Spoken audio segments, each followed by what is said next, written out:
Vamos a abrir nuestras Biblias en Juan capítulo 6. Juan capítulo 6. Continuamos con el estudio del Evangelio de Juan.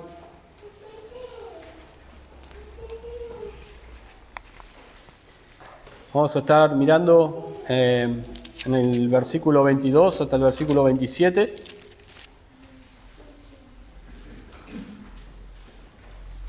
Juan capítulo 6, versículo 22 hasta el versículo 27. Vamos a leerlo. Vamos a comenzar con el desarrollo de la enseñanza. Dice así: el día siguiente, la gente que estaba al otro lado del mar vio que no había habido allí más que una sola barca y que Jesús no había entrado en ella con sus discípulos, sino que éstos se habían ido solos. Pero otras barcas habían arribado de Tiberias, junto al lugar donde habían comido el pan, después de haber dado gracias el Señor. Cuando vio pues la gente que Jesús no estaba allí, ni sus discípulos, entraron en la barca y fueron a Capernaum buscando a Jesús. Y hallándole al otro lado del mar, le dijeron: Rabí, ¿cuándo llegaste acá? Respondió Jesús y les dijo: de cierto os digo que me buscáis, no porque habéis visto las señales, sino porque comisteis el pan y os saciasteis. Trabajad no por la comida que perece, sino por la comida que a vida eterna permanece, la cual el Hijo del Hombre os dará, porque a este señaló Dios el Padre. El título de hoy es: hay que ocuparse en lo que perdura. Hay que ocuparse en lo que perdura. Tenemos que estar ocupados en lo que dura para vida eterna. Nosotros solemos ocuparnos en muchas cosas de nuestra vida. Si somos sinceros, podemos preguntarnos en qué nos debemos ocupar. ¿Qué cosas son las que a nosotros nos preocupan y muchas veces nos ocupan? ¿De qué estamos interesados? Bueno, generalmente la idea de ocuparse significa ocuparnos en las cosas que necesitamos. ¿Y cuáles son las cosas que nosotros necesitamos? Y empezamos a pensar, bueno, lo que necesitamos es el sustento diario. Está bien ocuparse en eso. Está bien ocuparse en el trabajo. Está bien ocuparse en, si nosotros tenemos un problema de salud, debemos ocuparnos en nuestra salud. Si hay un problema, debemos corregirlo, debemos tratarlo. Debemos ocuparnos también de poder conseguir ropa, poder conseguir el abrigo, si es necesario comprar, salir a abastecernos para el invierno, salir a abastecernos después para el verano, para distintas estaciones del año. Pero nosotros nos ocupamos normalmente de las cosas básicas, de las cosas que tienen que ver con nuestra supervivencia. Si no nos ocuparíamos de las cosas que tienen que ver con nuestra supervivencia, estaríamos muertos. O sea que debemos ocuparnos de las cosas de este mundo, debemos ocuparnos de las cosas materiales. Es algo bueno ocuparse de esas cosas, es algo normal para el ser humano. Sin embargo, estas cosas no deben eclipsar u opacar la ocupación real y consciente de las cosas eternas, de las cosas que perduran, que persisten por el tiempo, de aquellas cosas que trascienden a esta vida. Más deberíamos ocuparnos, más que de las cosas de este mundo, de las cosas espirituales, de las cosas que trascienden a esta vida. Y entonces en la historia de hoy lo que vamos a ver es personas comunes que tenían un objetivo, tenían algo que principalmente a ellos les había llamado la atención y en lo cual ellos querían ocuparse, y era en buscar a Jesús. Y nosotros podemos decir, este es un motivo loable para ocuparse, buscar a Jesús, buscar a Cristo, buscar a Dios, como dicen las personas. ¿Cuántos buscan a Dios? Bueno, yo quiero buscar a Dios. En eso me voy a ocupar. Pero estas personas estaban más ocupadas en las cosas de esta vida terrenal que en las cosas eternas. Y por eso lo que vamos a ver es que que estas personas estaban buscando al Señor en una motivación que no era la correcta. Estaban buscando a Dios de la forma incorrecta. Pensaron ellos que esta sería la oportunidad de sus vidas para solucionar todos los problemas que ellos tenían y todas las necesidades que ellos tenían en este mundo. Y cuando ellos vieron esa oportunidad, ellos dijeron, tenemos que ocuparnos en esto. Debemos satisfacer nuestra necesidad. Nuestra necesidad, en este caso, una necesidad física. Y entonces lo que vamos a ver es eso. Estas personas que buscaban a Dios, buscaban a Jesús, pero de una forma equivocada. Y vamos a ver 3 puntos aquí. Primero el versículo 22 hasta el versículo 23, que ellos estaban ajenos a la experiencia de los discípulos. Estas personas, que era la gran multitud que Cristo había alimentado, aquellos 5.000, ellos estaban ajenos a lo que había ocurrido la noche anterior. Ellos no habían estado en la barca. Ellos no habían estado ni siquiera con Jesús en el monte. Ellos no sabían lo que había pasado esa noche. Estaban ajenos completamente a lo que los discípulos habían experimentado esa noche. Dice el versículo 22. El día siguiente, ellos se levantaron a la mañana, ellos recordaron lo que había pasado el día anterior, ellos recordaron cómo Jesús había multiplicado los panes y ellos lo que querían era otra vez que el Señor multiplique los panes. Ellos querían que el Señor otra vez les dé una señal. Ellos querían que sus necesidades físicas fueran satisfechas nuevamente. Pero eso era al día siguiente. Esto es al día siguiente. Cuando ellos no encontraron a Jesús, entonces dijeron, vamos a buscarle. Su intención era buscar a Jesús a donde quiera que Él esté. Y eso era lo que ellos iban a hacer ahora. ¿Dónde está Jesús? Fíjense el versículo 22. La gente que había estado del otro lado del mar vio que no había allí habido más que una sola barca y que Jesús no había entrado en ella con sus discípulos.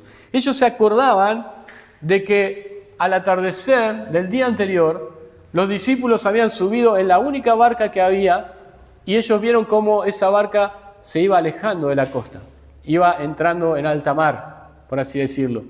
Pero se acordaron también de que Jesús se había quedado a despedirlos a ellos, se había quedado a saludarlos, quizás habían charlado con Jesús, pero ellos vieron y notaron que Jesús no había subido a la barca. Y notaron que Jesús se apartaba a un lugar solo y estaba subiendo al monte, a ese lugar. Estaba solo. Y entonces ellos notaron que Jesús no había salido de ese lugar, pero no lo encontraron en ese lugar. Entonces ellos empezaron a pensar, ¿cómo es que Jesús desapareció de aquí? Y ellos empezaron a tener en sus mentes, ¿cómo vamos a encontrarle de vuelta? ¿Cómo vamos a hacer? Por eso ellos tenían una sola parte de la historia. Ellos no sabían que Jesús había ido al monte a orar solo, y ellos no sabían que los discípulos habían ido al otro lado por medio de esa tempestad en la noche y que ellos habían sufrido el viento que se les venía en contra y que estaban en alta mar en peligro. Ellos no lo sabían. Ellos tenían su propia experiencia personal. Y en su propia experiencia personal ellos habían comido el pan y ellos querían más pan. Querían a alguien que les dé las necesidades físicas. Y por eso que ellos le estaban buscando del otro lado. Fíjense el versículo 23. Pero otras barcas habían arribado de Tiberias junto al lugar donde habían comido el pan, después de haber dado gracias al Señor. Ahora, es interesante porque ellos estaban del lado oriental del mar de Galilea, el lado oeste. Los discípulos se habían trasladado en su barca hacia el noroeste, o sea, a la ribera opuesta, pero más al norte. Y estas barcas habían llegado de la ribera justamente opuesta, que era del lado oeste del mar de Galilea. No sabemos por qué habían llegado esas barcas, no sabemos cuántas barcas habían llegado, pero la idea es que habían llegado varias barcas, habían llegado muchas barcas, Y esto era una oportunidad para que aquellos que querían seguir a Jesús pudieran tomar esas barcas y trasladarse a Capernaum, donde ellos pensaban que Jesús estaba. Aunque sería difícil que todos los 5.000 subieran a las barcas porque se iban a hundir. No iban a entrar todos en esas barcas. Si bien eran varias barcas, quizás eran muchas, no había capacidad para 5.000 personas, o quizás más, que eran los que habían comido el pan. Pero sin embargo, esto era una gran ayuda para que gran número de seguidores, de personas, pudieran seguir a Jesús. De potenciales seguidores pudieran encontrar a Cristo del otro lado del mar de Galilea. Y tengo un pensamiento acá, que usualmente se presentará una buena oportunidad para acercarse a Dios. Y esas personas aprovecharon de la providencia de Dios, las barcas, para buscar a Cristo y acercarse a Él. Cuando nosotros, los creyentes, predicamos el Evangelio, exponemos el Evangelio a las personas, les decimos que deben buscar a Dios en la vida, porque después ya es tarde. Esa es una gran oportunidad que Dios da en su providencia para que las personas puedan acercarse a Cristo. Y esta era una buena oportunidad. Dios había determinado que algunas barcas llegaran del otro lado para que ellos puedan subir a esas barcas y puedan trasladarse rápidamente y sin ningún esfuerzo para llegar al otro lado y encontrar a Jesús. Había una gran posibilidad, una puerta abierta para que ellos puedan realizar el propósito de sus corazones, buscar a Cristo. Pero también podemos decir que había algunos, quizás la mayoría de ellos, que no se iban a poder subir a las barcas. No iban a poder subirse, por lo cual iban a tener que trasladarse rodeando el lago y llegar hasta la otra orilla por tierra. Y esto requería, ¿qué cosa? Más tiempo y más esfuerzo. Requería más tiempo y más esfuerzo. Sin embargo, era tal el deseo de ellos de buscar a Cristo, de encontrarle de vuelta, que ellos igualmente, muchos de ellos se fueron por tierra para ver dónde estaba Jesús. A simple vista podemos decir que este era un buen motivo, era un buen deseo que ellos tenían de buscar a Dios, de buscar a Cristo, de buscar al Mesías, al Salvador. Pero vamos a ver que ellos lo buscaron por una motivación que no era la correcta. Eso era lo lamentable de sus corazones. Ahora, hay una gran diferencia entre estos dos cruces del lago, del mar. ¿Por qué? Porque los discípulos habían cruzado el mar, habiendo obedecido a un mandato de Cristo, pero en medio de ese mandato y en medio de esa obediencia se desató una tormenta y ellos tuvieron que sufrir esta penalidad en medio del mar. Sin embargo, los seguidores nuevos de Cristo, que estaban buscándole un poco más por el pan que porque Él era, ellos pudieron tener un viaje tranquilo. Su viaje fue tranquilo y ellos llegaron del otro lado sin ningún percance. Había una gran diferencia entre esos dos viajes. Ahora nosotros podemos pensar como creyentes, ¿por qué? ¿Por qué es que los creyentes, los discípulos, cuando ellos cruzaron obedeciendo a la voz de Cristo, tuvieron la tormenta y tuvieron todo este impedimento donde ellos tuvieron que forzarse para llegar del otro lado? Sin embargo, no pudieron llegar sin la ayuda de Cristo. Y el apóstol Pedro, en su epístola, dice que no debemos sorprendernos por este fuego de prueba que nos ha sobrevenido, como si alguna cosa extraña os aconteciese. Y esto se lo dijo a discípulos, a creyentes. Hermanos, no debemos desanimarnos, no debemos sorprendernos cuando nos llegan las tentaciones, nos llegan las tribulaciones, las adversidades, cuando estamos obedeciendo y estamos en la voluntad de Dios. Pero también podemos decir que aquellos que no conocen a Cristo deben aprovechar cada una de estas situaciones, circunstancias que Dios pone delante de ellos, facilidades para acercarse a Dios.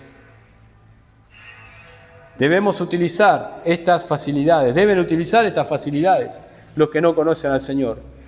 Las barcas estaban en la orilla, las barcas que llegaron de Tiberias estaban en la orilla. Solamente había que subirse a las barcas. Y eso nos enseña una cosa. La gracia de Dios está disponible para todos. Solamente hay que subirse a las barcas, por así decirlo. Las personas que son expuestas al Evangelio, se les está poniendo en su orilla las barcas para que puedan acercarse a Cristo. Pero tienen que subirse, ¿a dónde? A las barcas. Pero tienen que subirse a las barcas con la motivación correcta. Con la motivación correcta.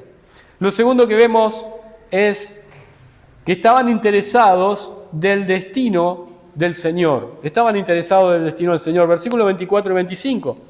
Dice, cuando vio pues la gente que Jesús no estaba allí, ni sus discípulos, entraron en las barcas y fueron a Capernaum, buscando a Jehová. Dice que rápidamente las personas en la orilla, que habían gustado de la multiplicación de los panes, emprendieron su viaje hacia Capernaum. Cuando ellos vieron que Jesús no estaba ahí ni sus discípulos, agarraron y se metieron en la barca y dijeron, vamos del otro lado, vamos a buscar a Jesús.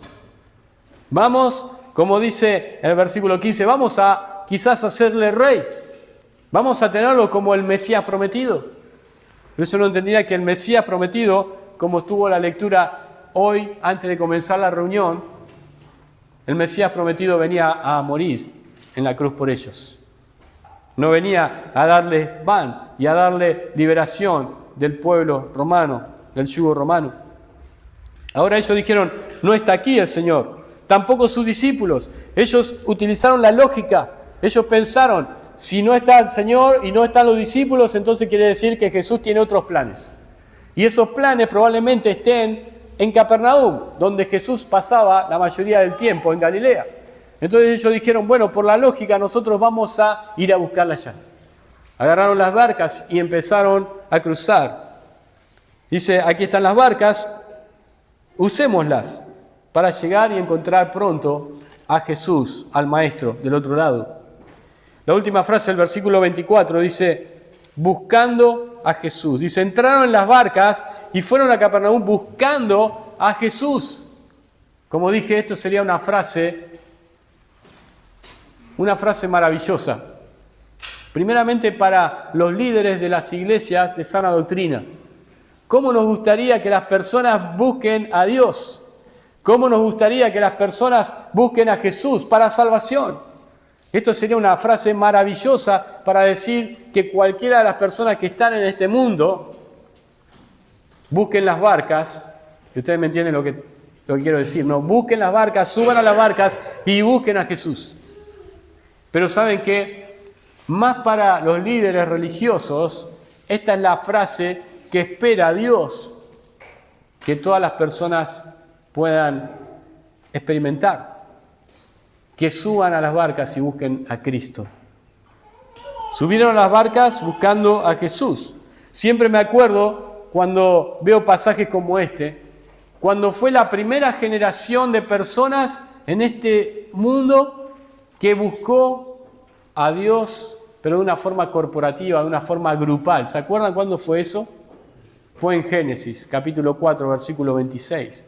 Porque dice que cuando nació Set, las personas, los hombres, empezaron ¿a qué? A invocar el nombre de Jehová. Empezaron a invocar el nombre de Dios. De forma grupal, ellos empezaron a buscar a Dios.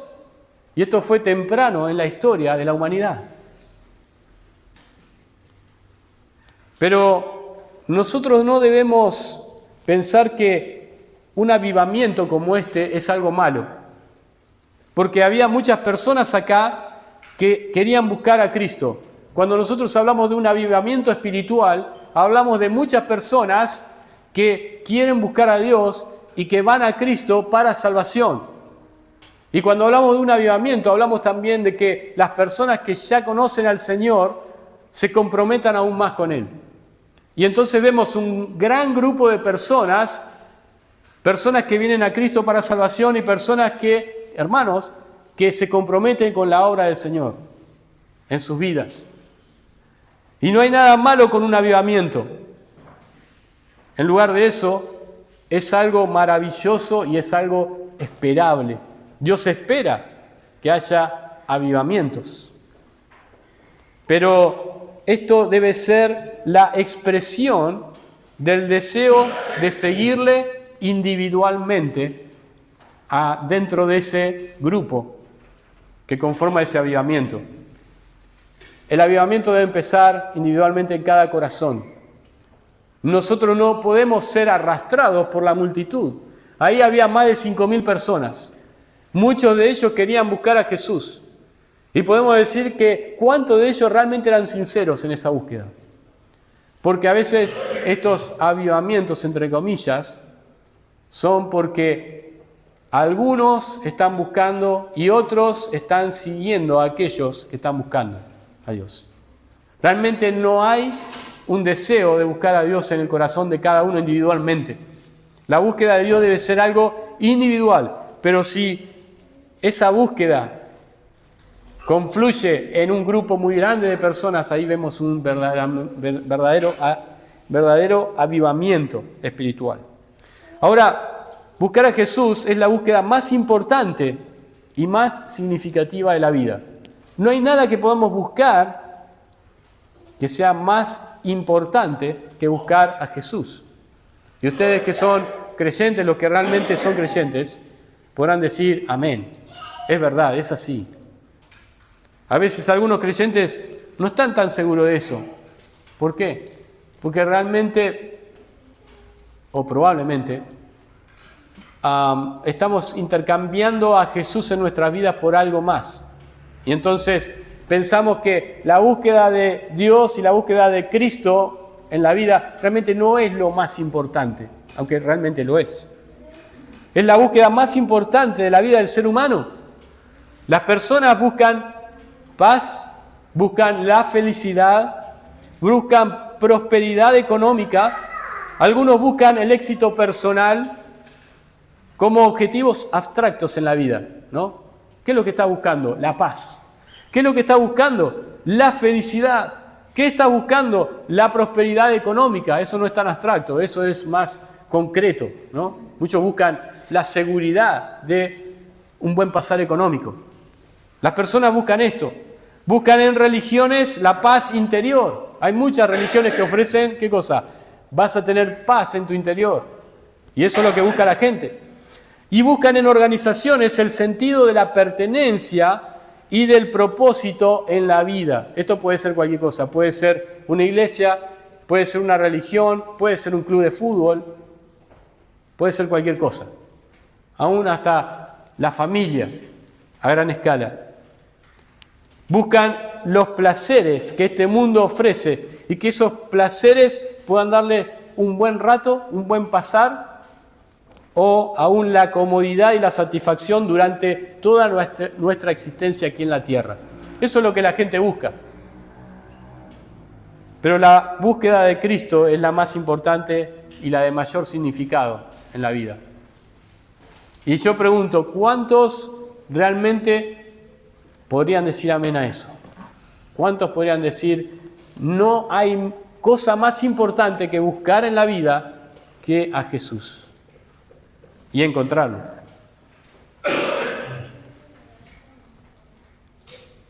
La búsqueda real debe ser a Dios a través de Jesucristo. Y no hay otra búsqueda más interesante de este lado del sol. Pero también hay un llamado a buscar a Dios en la Biblia. Y no solamente en la Biblia, sino también en la experiencia humana.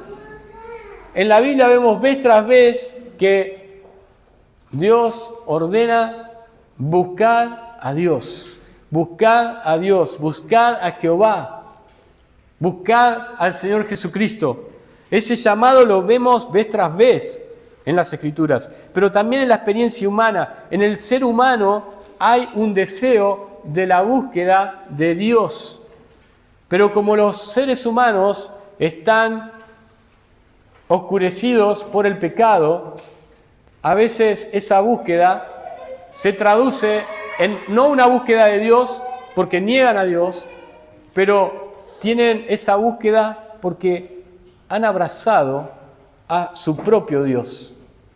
Han abrazado su propio Dios en su vida. su Dios personal, cualquiera que ese Dios sea.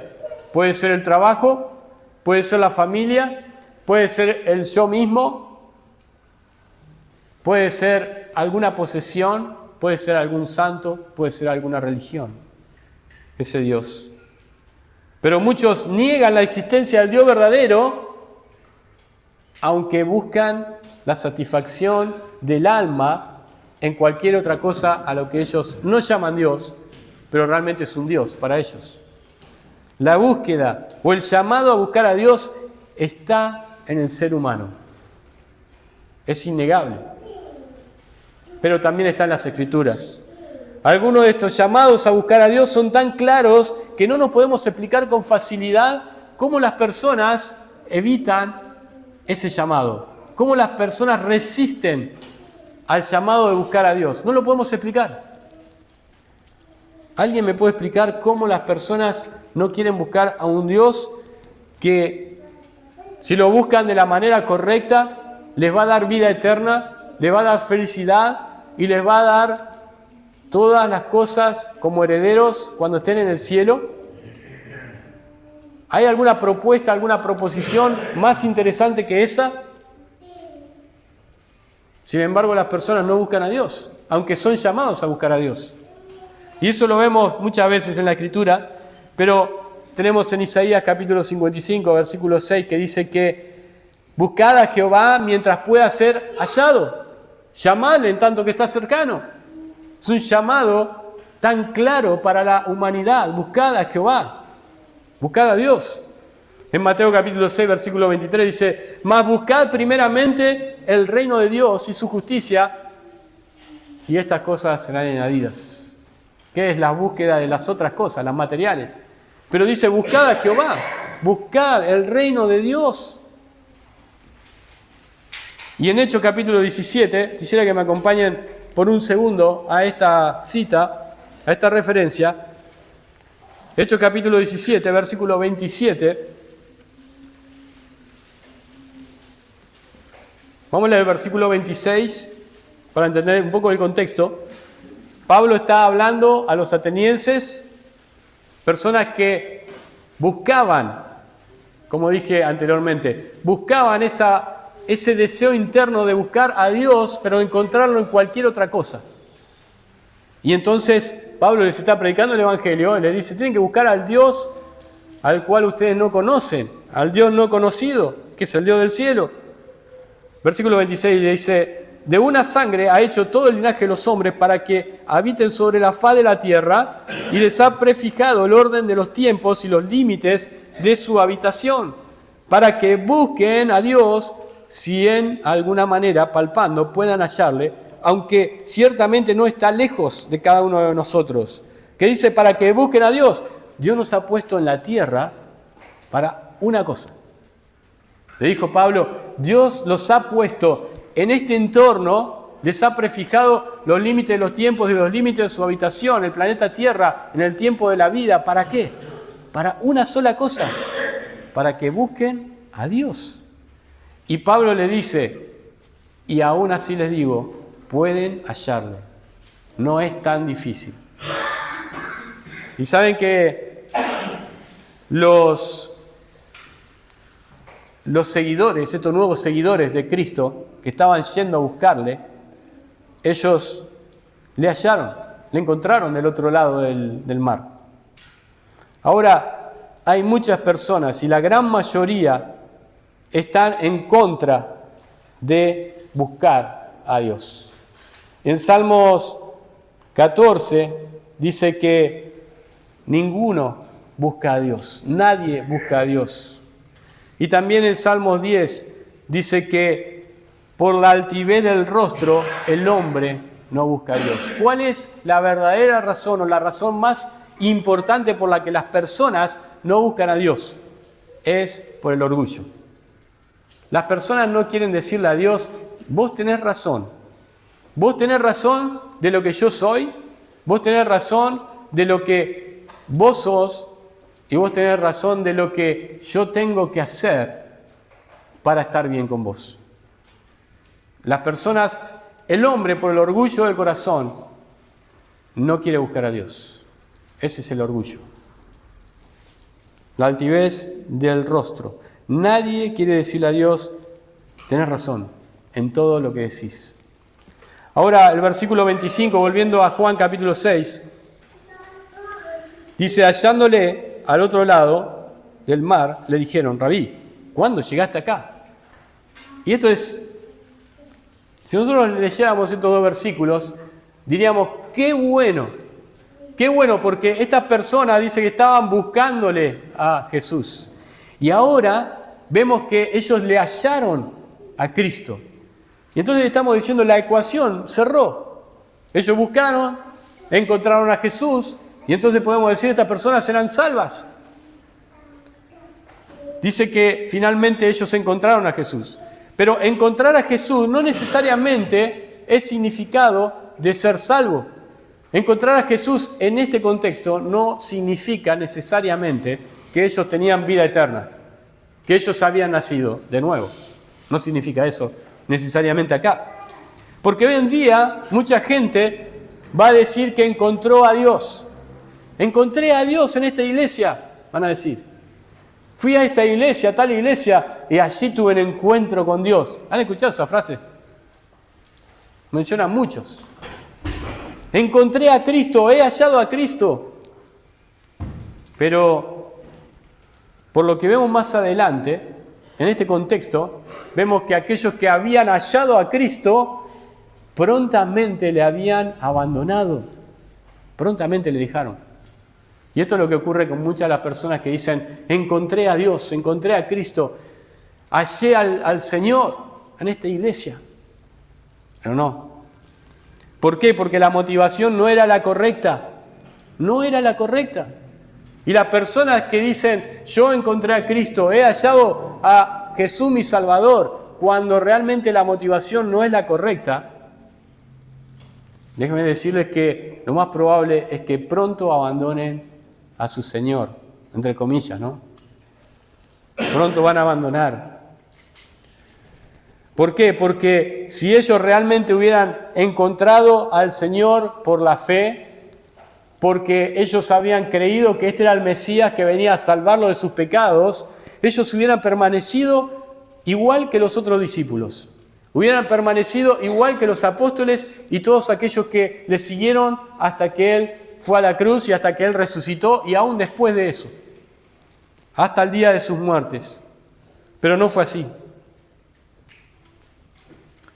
Ahora, un comentarista dijo así, por el versículo 59 de este capítulo, vemos que le hallaron en la sinagoga. Le hallaron, dice allí, ¿cuándo llegaste aquí? Le dijeron.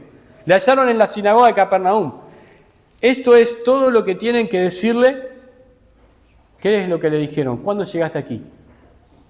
No le preguntaron, Señor, ¿qué debemos hacer para ser salvos? Como le preguntó el joven rico, ¿qué debo hacer para ser salvo? Ellos no le preguntaron si sus motivaciones para estar buscándole eran las correctas.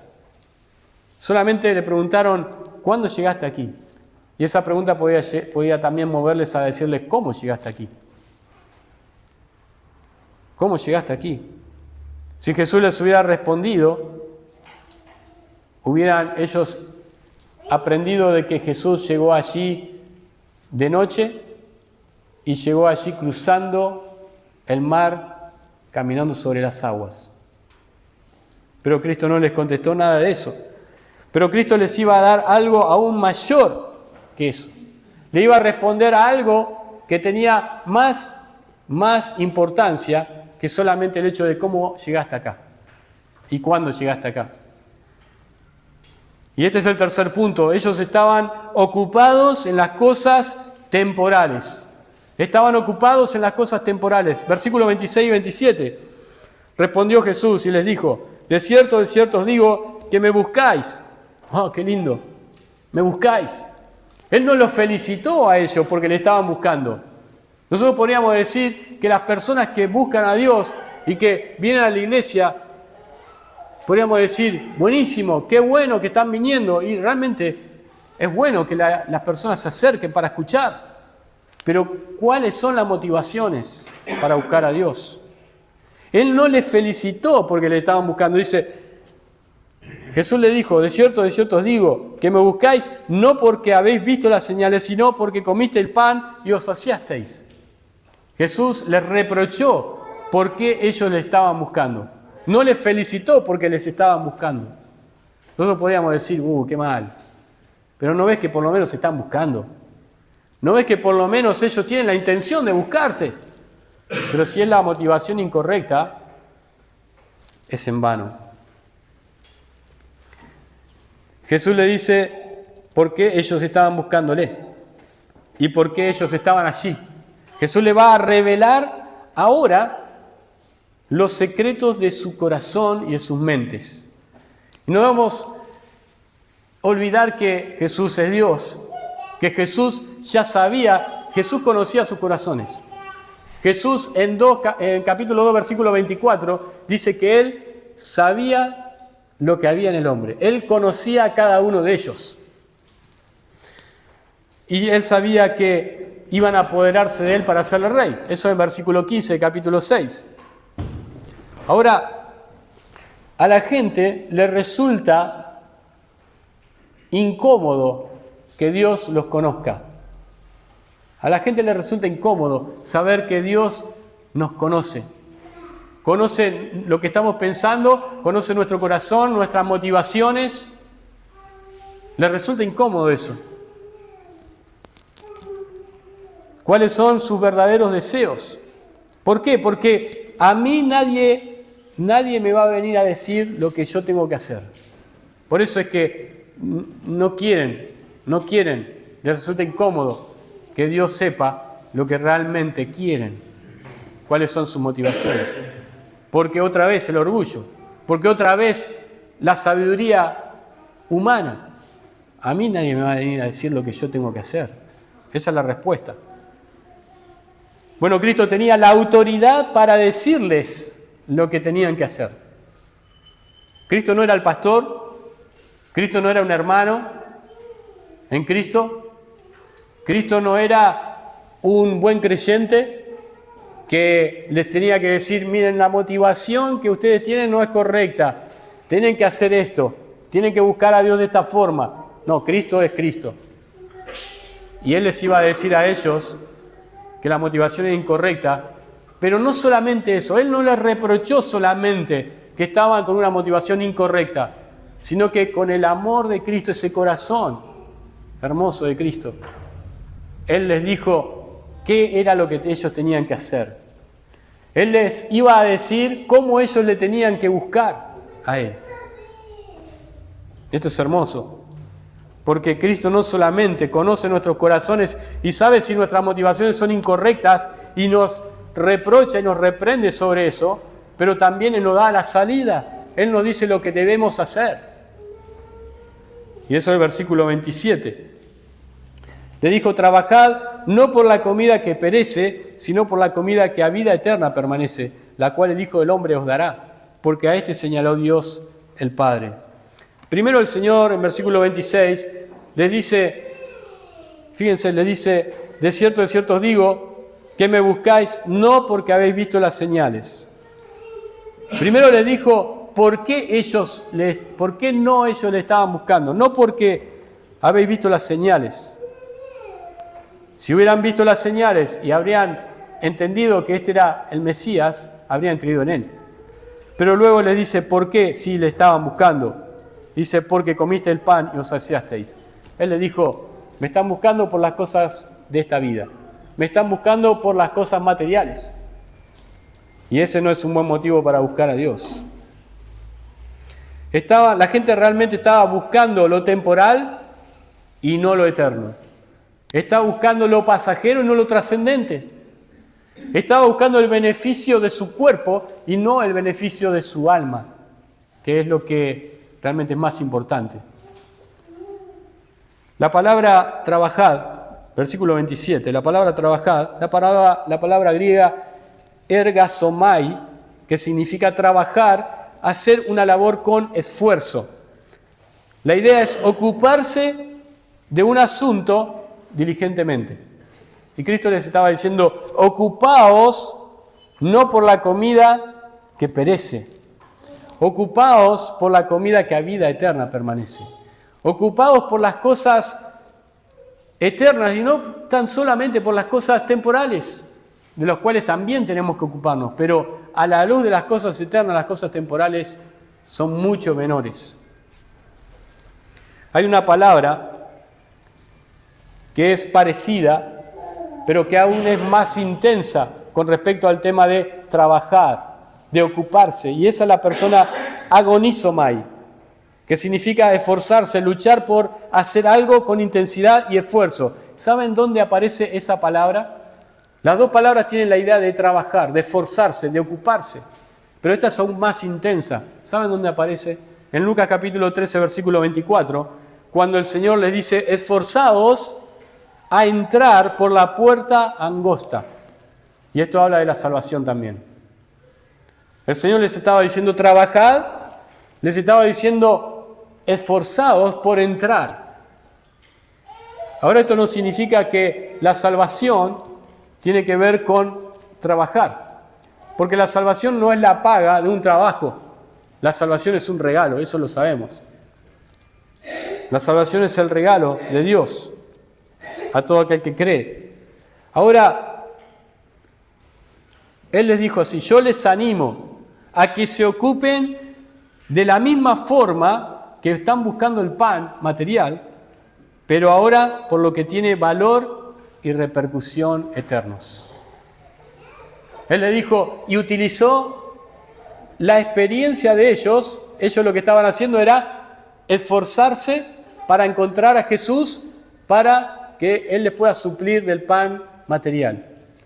Jesús lo que hizo fue utilizar su misma experiencia para enseñarles de acuerdo a lo que ellos podían entender. El Señor siempre hace eso. El Señor no empezó con ellos con grandes doctrinas y teología. Él vio lo que ellos estaban haciendo y Él empezó a enseñarles con lo que ellos estaban haciendo. Ellos estaban trabajando, estaban ocupándose por las cosas de este mundo y el Señor le dijo, ocupaos por las cosas eternas. Luego el Señor les va a decir cómo debían hacerlo. Luego el Señor les iba a decir cómo ellos podían ser salvos. Fíjense el versículo 40. Y esta es la voluntad del que me ha enviado, que todo aquel que ve al Hijo y cree en Él tenga vida eterna, y yo le resucitaré en el día postrero. Acá es donde el Señor luego les va a decir cómo ellos podían ser salvos. Pero en el inicio, Él les está diciendo, ¿vieron el trabajo que ustedes están tomando para buscarme solamente para tener un poco de pan? Bueno, de esa misma forma deben buscar a Dios, deben buscar a Cristo, pero no para el pan, para la satisfacción de vuestra alma. Eso es lo que le está queriendo decir allí. Jesús no estaba queriendo decir que ellos no trabajen para ganarse el pan, porque la cultura del trabajo es algo bueno, es algo necesario. Es necesario que trabajemos. Es un principio que vemos desde el principio en la Escritura, ¿no? Cuando vamos a Génesis, vemos que el hombre tenía que ganarse el pan con el sudor de su frente. El trabajo es necesario. Cristo no estaba diciendo no trabajen, quédense así con los brazos cruzados detrás de la nuca y estén esperando ahí que llueva maná del cielo y mientras tanto ocúpense en las cosas espirituales. No estaba diciendo eso, lo sabemos. Pero a comparación con nuestro trabajo secular, el trabajo espiritual es inmensamente más importante, porque traerá resultados perdurables y eternos. Imagínense, si nos afanamos tanto, nos preocupamos tanto, nos ocupamos tanto por trabajar, porque necesitamos comer, necesitamos pagar los impuestos, necesitamos pagar las cosas las boletas que nos llegan, imagínense si no será mucho más importante trabajar por las cosas eternas, trabajar por la satisfacción de nuestra alma, por la seguridad de nuestra salvación. Es Un comentarista dijo así: es casi universalmente verdad que las personas son atraídas a las cosas materiales más que a las espirituales. Una señal que diga, escuchen esto, una señal que diga dinero y comida gratis reunirá a una multitud más grande que una señal que diga plenitud espiritual y vida eterna. Si nosotros ponemos un cartel ahí enfrente de la iglesia y ponemos comida gratis y dinero gratis, ¿qué piensan ustedes que ocurriría? Un montón de personas iban a venir a la iglesia y van a venir a buscar ¿qué cosa? Su comida y su dinero. Pero si nosotros ponemos ahí un cartel, y de hecho hay un cartel ahí afuera, que es un cartel bíblico y que podemos decir es un llamado a las personas a que vengan a Dios, no es tan tentador para poder ir a la iglesia. Las personas buscan más las cosas de este mundo. El Señor cierra confirmando que Él es el único que otorga el pan que permanece para vida eterna. Fíjense en versículo 27. Trabajad no por la comida que perece, sino por la comida que a vida eterna permanece, la cual el Hijo del Hombre os dará. ¿Quién es el que da vida eterna? ¿Quién es el que da la comida que permanece para vida eterna? El Hijo del Hombre. Es Jesús. No hay otro. Hechos capítulo 4, versículo 12, ¿qué es lo que dice? Que en ningún otro hay salvación, porque no hay otro nombre bajo el cielo dado a los hombres en que podamos ser salvos. No hay otro. No hay un Buda, no hay un Mahoma, no hay un Gauchito Gil, no hay un Papa. Pónganle el nombre que quieran. No hay ninguno otro en que hay salvación, solamente en Jesús. No hay otro. Ahora, vos me podrás decir, bueno, pero ¿a vos quién te habilita a decir eso? ¿A Cristo quién le habilitaba a decir, el Hijo del Hombre os dará? No hay otro. Y entonces el Señor cierra con esto, porque a este señaló Dios el Padre. Dios el Padre determinó que sea en Jesús y no en ningún otro. En ningún otro hay salvación. ¿Pero quién determina esto? ¿Una persona? ¿Un líder espiritual? ¿Un líder religioso? ¿Un profeta? No, Dios. Dios el Padre, el que está en los cielos, sentado en el trono, Él es el que determina que Jesús es el único que te puede dar vida eterna, salvación. ¿Por qué? Porque Él dice señaló. La palabra señaló ahí es selló. Selló Dios el Padre. Le puso el sello de autenticidad a Cristo. ¿De qué forma? Cuando Cristo salió de las aguas del bautismo, dice que vino una voz del cielo que decía, este es mi Hijo amado, en quien tengo complacencia. Este es mi Hijo amado. Cuando Juan el Bautista habló de él, dijo, este es el Cordero de Dios que quita el pecado del mundo. Y con las señales que Dios el Padre le dio al Señor Jesús para que hiciera, eso era el sello de que Él era el que les iba a dar el pan de vida, el pan que permanece para vida eterna. Por eso es que hay muchas religiones en el mundo, hay muchos nombres, muchos Cristos, muchos salvadores, pero hay solamente uno que es eficaz, y ese es el Señor Jesucristo, no hay otro. Ahora, para terminar, solamente quería darles 3 preguntas. La primera es, ¿ya encontraste a Jesús? ¿Ya encontraste a Jesús? ¿Lo encontraste con la motivación correcta? Creo que todos los que estamos acá, hay muy pocos que son nuevos o que están de visita. Creo que ninguno está de visita que no haya venido nunca. Pero realmente dentro del grupo de la iglesia podemos decir, yo ya encontré a Jesús, como dijeron ellos, ¿encontramos a Jesús? Pero ¿encontramos a Jesús con la motivación correcta? Lo segundo es, ¿estamos trabajando para que otros encuentren a Cristo? Porque algunas de las acepciones de este versículo, obviamente sacado de contexto, pero algunos utilizan este versículo, trabajar por la comida que trabajar no por la comida que perece, sino por la comida que a vida eterna permanece, algunos lo asocian también ¿a qué? A trabajar para que otros, a trabajar en el ministerio, a trabajar en la evangelización, para que otros también puedan recibir de este pan que permanece para vida eterna. ¿Estamos trabajando para que otros puedan conocer a Cristo?